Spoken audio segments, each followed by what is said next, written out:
hope you're having a great day. So I recently purchased a tent that has turned out to actually surprise me. Surprised by how well, given how it looks, how robust it turned out to be. And that tent is the Nemo OSMO Hornet one-person tent. And the surprise was how well it survived a storm. So there's a UK weather warning here, and I was a bit concerned, to say the least, particularly as the fly sheet has got quite a bit of cutaways. But in actual fact, against high winds and constant rain, it really did survive, and survived well. So I thought I'd share this tent with you. So yeah, this is the Nemo, and you've seen already how it packs down. Really impressed with the size and weight. In fact, the weight of the tent is 1.02 kilos. Okay, let's see the features of this tent. Let's get it erected. Starting with the poles. They're actually 28 centimeters in length as they're broken down, about 11 inches, and weigh 293 grams. Not a lot. And I won't be giving you any more numbers as such. I'll put those on the screen, and if you need the real technical detail, that'll be in the description as well. So the poles are actually the DAC Featherlight poles, and they just have the one hub. And the other thing is that they are colour coded, so the grey and the green, or is it yellow?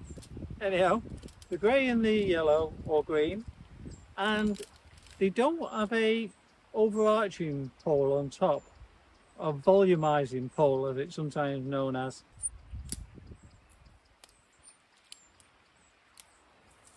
One thing you will notice is that these are pre-bent just ever so slightly. So now I'm going to peg in. I have to say, I'm not a big fan of the pegs. 15 grams each, which is fairly weighty these days. Grey, and then the blue pool, which as it gets dirty almost becomes grey. And so they're not great at being able to spot them. I mean, if I show you another peg I just happen to have to hand, you can see the red a lot better. And this tent's actually a few grams lighter as well. So yeah, not a fan of the pegs, and in fact even within 2 weeks of trekking I've lost one already, hence the red one.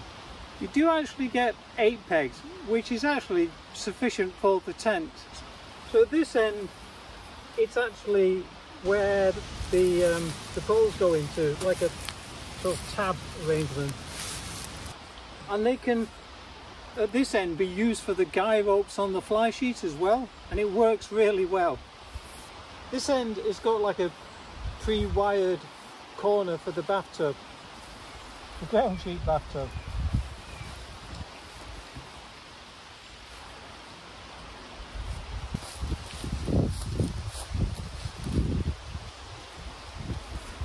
So now connecting the poles and ferns, and they just snap into like a plastic tab, which I will show you. And as I said, they are colour coded, so this is going into a yellow tab, and the other two are in grey tabs. So now we start the clipping.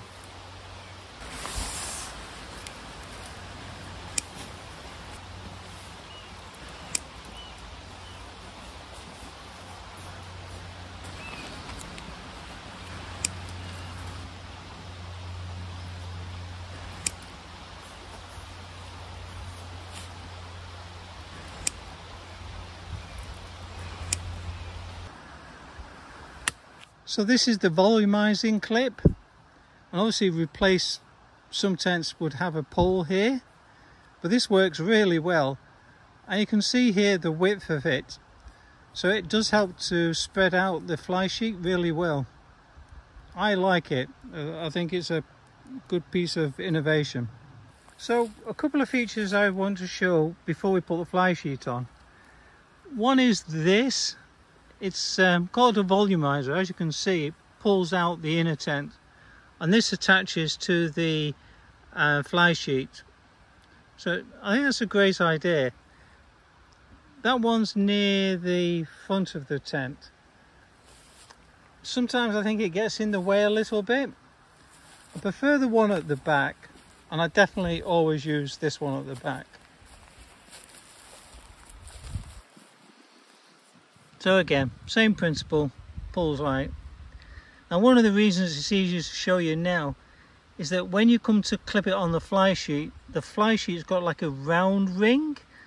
I actually think that ring would be better if it was square for this to clip on, but I'll show you that later. Another thing to notice is the height of the bathtub, especially at the end here, and that is because of the cutaway on the fly sheet that you'll see later. Another thing that's easier to see now is this, which is a diffuser pocket, so to put your head torch in, and gives it a nice warm glow in the tent. One difference of this tent is that it does only have one zip, so we don't have another at the top here. I'm still debating if I need 2 zips or not. Obviously there's a bit of weight in that. On the 2 weeks I was trekking, I didn't really notice the fact that there wasn't a second one, so I guess I don't need it. One thing I do like is this door tie. It's just so very simple. Put it through and then just tighten it. It's so simple. Why isn't that used more often?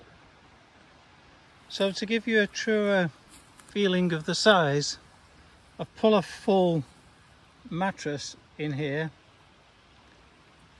and also a rucksack, a 40-litre rucksack.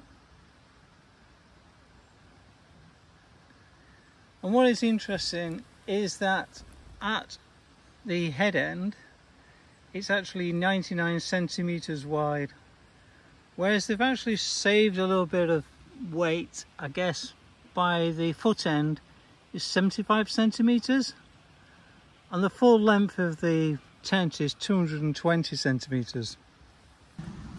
And the peak height of the tent is 39 inches or 98 centimeters. So this is my headroom, and I feel fairly okay in terms of my shoulder room. And I'm 5'10", and I've definitely got a few more inches here. And I'm sat on an actual sleeping mat, so I think that's realistic, more like real life. Yeah, I think there's sufficient space. I won't say bags of space, but sufficient space for my needs. I don't want to carry any extra weight or volume, so it's fine for me. Before I put the fly sheet on, if you could spare me a moment and subscribe to the channel, share with like-minded friends, and of course don't forget the like button. Okay, going back to the fly sheet then. So yeah, over we go and get started.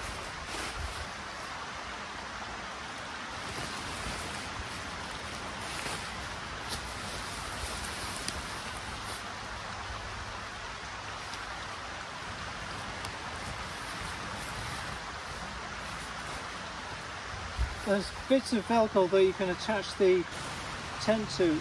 Now I have found them quite fiddly. I feel like they could do with maybe one more centimetre to make it just a little bit easier.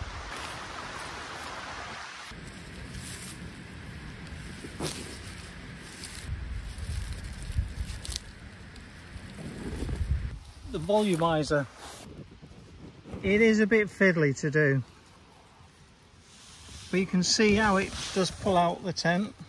That one is less fiddly because you can actually more easily see what you're doing. I mentioned the tent comes with 8 pegs.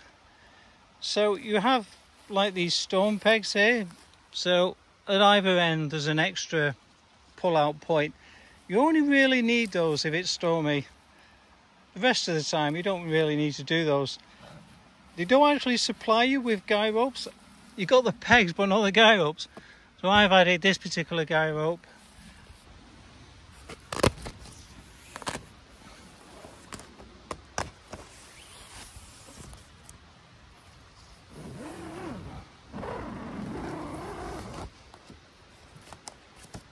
Now, the door and the way in which you fasten it is really good. Let me show you. So it's this hook that's vital. Just pull that round, and again you can just tighten it. It's brilliant. I love it. All tent manufacturers, take note. So just to show you the vestibule area, I've just put a couple of things in there to give you an idea of the size. It's actually 0.7 of a square meter. I think it's a bit tight, but it's probably just about good enough. Now, Nemo has named the fabric that they're using Osmo, and it's a new fabric. One of the things is it's 100% recycled yarn, or the yarn is made from 100% recycled material. It's polyester and nylon.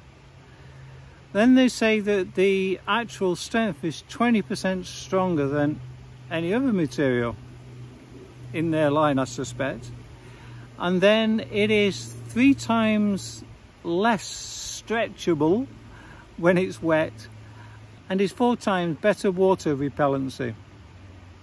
Yeah, it's all a bit but I think the reality is, as I said right at the start, I used it through 2 storms and I didn't suffer any problems whatsoever. In fact, I actually love the fly sheet. And in fact, it was the question I got asked the most when I was on the trail, about the cutaway at either end, and obviously how high the fly sheet was from the ground. But I found that not a problem at all.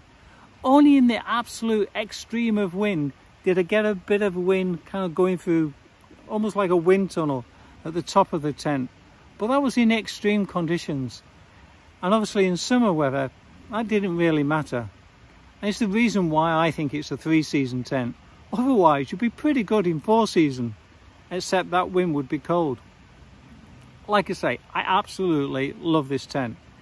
And I think the price is fair. I mean, in terms of price for the ratio of the weight and all the other aspects of the tent, the extra little features, I think it is one of the best ratios I've seen in terms of cost and weight and other aspects. As you can tell, I'm really sold on the tent, and I've had a chance to really test it in what's been an absolute awful summer this year. Anyhow, I hope you've enjoyed the review. Thanks for your time, and hopefully one day I'll see you on the trails. Bye folks.